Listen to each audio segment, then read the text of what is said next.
So now let's move into a little bit more of the structural side of things, right? In the previous video, what we were talking about was really the motion that is occurring at the hip joint, or at the pelvic girdle, right? We were talking about you can have this lateral rotation and this transverse rotation. And essentially, you can feel that just by putting your hands on your hips, right? Go through and like literally just put your hands on your hips as you're walking around your house, as you're bending down doing squats, as you're jumping up and down. And you can feel all the different motions that the pelvic girdle is going to go through. But how that motion is going to be generated is going to be by our muscles. And realistically, we have a ton of muscles that are going to be spanning the hip joint. And what's really kind of neat about the hip or the pelvic girdle specifically is that we're going to have numerous two-joint muscles. And so that means that they're going to have one action at the hip and a separate action at the knee. Or they're going to have an action at the hip and an action at the knee. And we have about 7 of these two-joint muscles. Most of your quadriceps are going to be a great example of this. And we'll talk about these more as we go through really the next 20-something slides, right? So our pelvic girdle muscles are really going to be divided into our hip extensors and our hip flexors, and then we're going to have abductors and adductors, and then we'll get most of our movements are going to come from some combination of those 4 types of muscles.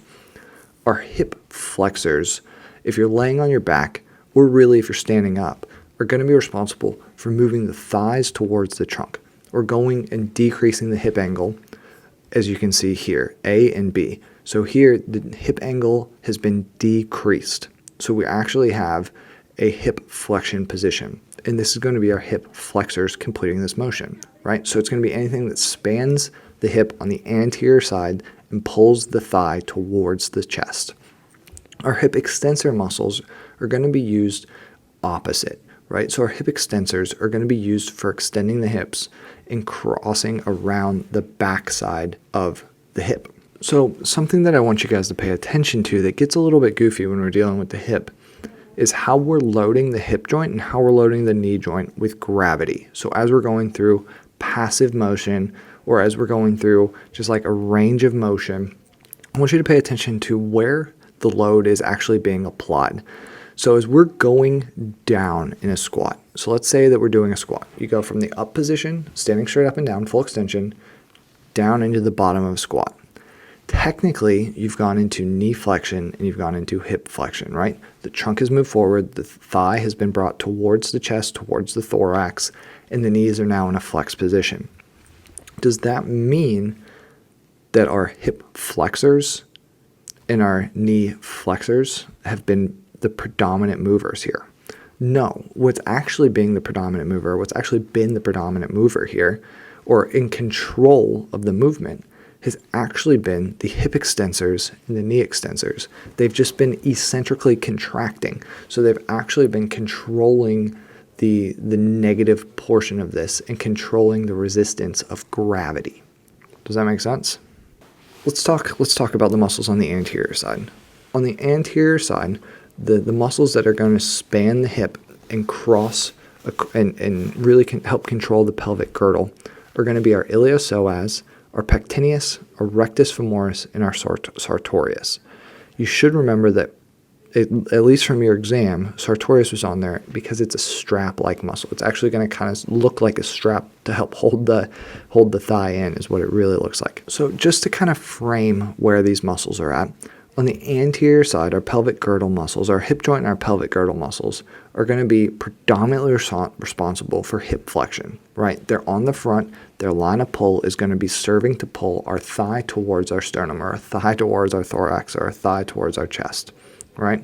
Because they're on the anterior side, they're going to be responsible largely for flexion. It's going to be our iliopsoas, our pectineus, our rectus femoris, which is one of our quadriceps, and our sartorius.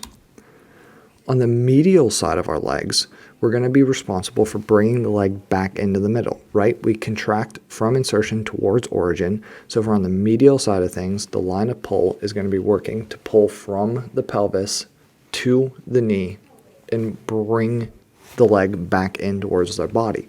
So that's going to be our Adductor Brevis, which means the short adductor, our Adductor Longus, which means our long adductor, our Adductor Magnus, which means our big adductor, and then the gracilis.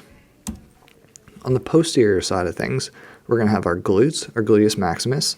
We're going to have our Biceps Femoris, Semitendinosus, Semimembranosus, so hamstrings, and our external rotators, so what's going to be responsible for external rotation of the hip. On the lateral side of things, these are going to be our hip abductors, right? Angle of pull. We're going to be working to move from the hip along the outside of the thigh towards the knee, so we're actually going to be pulling in an abduction style. These are going to be our glute medius, glute minimus, external rotators, and our TFL, or our tensor fasciae latae. We're also going to have some muscles that are going to be our pelvic muscles that are going to act on the hip joint as well. We're going to have our iliopsoas that is going to be flexing the hip. We're also going to have an iliacus and a psoas major or psoas minor.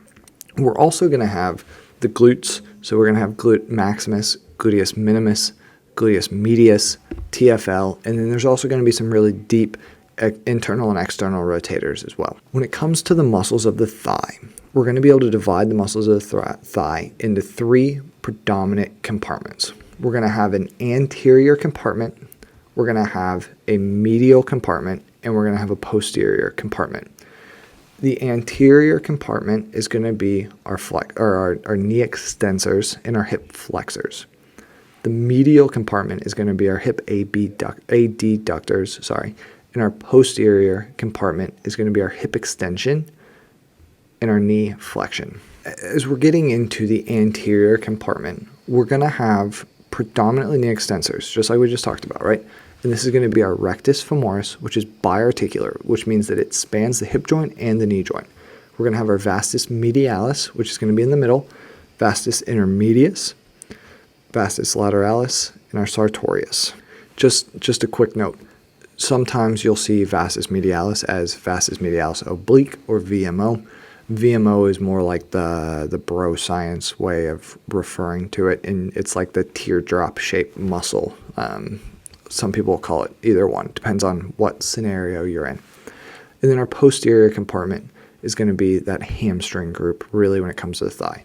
Biceps femoris, semitendinosus, semimembranosus. Medial compartment, because they're in the middle, it's going to be our adductors, right? Adductor brevis, longus, magnus, pectineus, and our gracilis. So let's start in the anterior compartment. Our rectus femoris is going to be responsible predominantly for flexion of the hip and knee extension. It's also going to have some anterior pelvic rotation abilities. If you look, the origin of the rectus femoris is going to be on the anterior inferior iliac spine. It's also going to have an origin on the groove just above the acetabulum on the posterior side of the pelvis, right? So as it crosses across in front of the femur head, the head of the femur, it's going to actually insert on the superior aspect of the patella and onto the tibial tuberosity. So it's going to insert down onto the tibia as well as onto the patella. So it'll use the patella to improve its angle of pull, to improve its lever arm, if you will. So if it originates at the hip and it inserts on the patella and on the tibial tuberosity, it's going to be responsible for pulling the thigh up towards the chest or flexion. It's also going to be responsible for pulling the tibia into a straighter line with the femur or knee extension. Our sartorius, again, I've said it before, I'll say it again, this is like one of the coolest looking muscles ever. It's going to be responsible for flexion of the hip and flexion of the knee. It's also going to externally rotate the thigh as it's responsible for flexing the hip and the knee, right? It'll make sense when we look at the line of pull and when we look at the origin and the insertion. So let's look at the origin. Anterior superior iliac spine. Anterior superior iliac spine, or ASIS, in the notch just below the spine of the ilium. It's going to then insert on the anterior medial surface of the tibia just below the condyle. So it's actually going to strap across the top of the thigh and then insert on the anterior medial side of the tibia. So it's going to insert on the like towards the middle of the tibia. And if you look at this line of pull, you can see, or here's a better example. If you look at the line of the pull, you can see that it's going to result in hip flexion, right? It's going to be responsible for pulling the femur up towards the chest. You can also tell because it's spanning the knee joint on the anterior side, it's going to be responsible for extension of the knee. But if you look, there's also an angle associated with the angle of pull, or with the line of pull, right? It's not just going to be responsible for pulling in a vertical line. It will actually pull and rotate that femur externally. So as we're flexing the hip and as we're extending the knee, we're actually going to be rotating just slightly. We're going to be providing a slight amount of external rotation. And if anyone's bodybuilder, or if anyone's ever watched bodybuilding, a lot of times the way that they'll hit a thigh pose, they will actually externally rotate their femur if they have a strong sartorius, because it'll help accentuate the pop of the sartorius. So now the pectineus is a little bit confusing, but we'll get through it, I promise. So the pectineus is going to originate on a 1-inch wide space on the front of the pubis bone above the crest. Right, so it's on the anterior surface of the pubis, and it's going to insert above the crest. So it's actually a little bit higher on the pubic crest. And then it's going to insert on the back side of the femur. Okay? Like it's going to insert on the on the more proximal side, on the back side of the femur. And what that's going to be responsible for is flexion of the hip, a deduction of the hip, and external rotation of the hip. Now, if we think about why it's flexion of the hip, this is where it gets a little bit confusing, but it'll make sense. Remember that we contract from insertion towards our origin. So if we're in a set position on the anterior portion of the pelvis, and we bring the insertion closer to the origin, we're going to actually pull the thigh or pull the femur forward to get closer towards the pelvis. Right? So that's why it's flexion, because we're moving from insertion to origin. If it was the opposite, we would actually be pulling it backwards. We'd be pulling the hip into a different position. Now, a deduction of the hip makes sense because we're pulling the line of pull is towards the hip, right?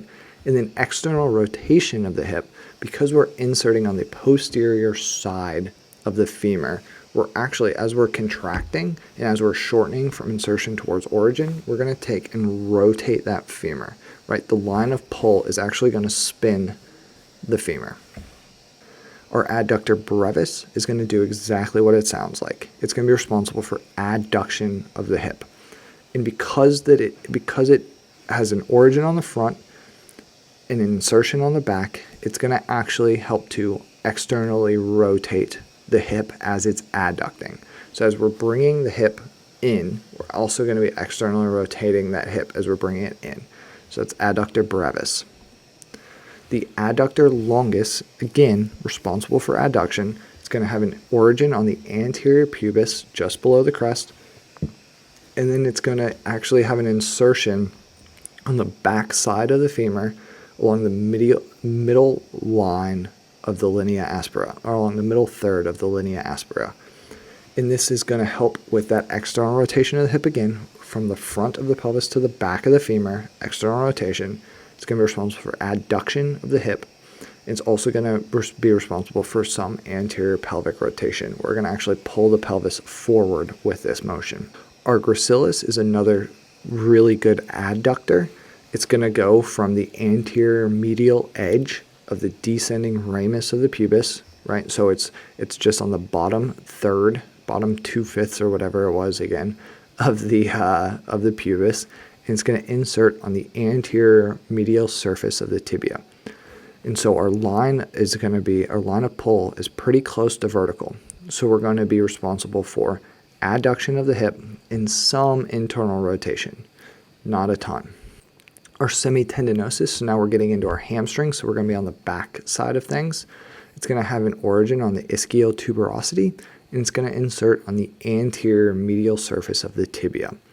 Because of that motion, we're going to be responsible for flexion of the knee because we're actually spanning around the back side of the knee, right? Like we're running along the back of the knee, and we're going to cause the knee to flex. But then we're also going to be responsible for extension of the hip. We're going to be pulling the femur backwards into extent. Semimembranosus, very, very similar. It's going to have an origin on the ischial tuberosity, but it's going to insert on the posteromedial surface of the medial tibial condyle.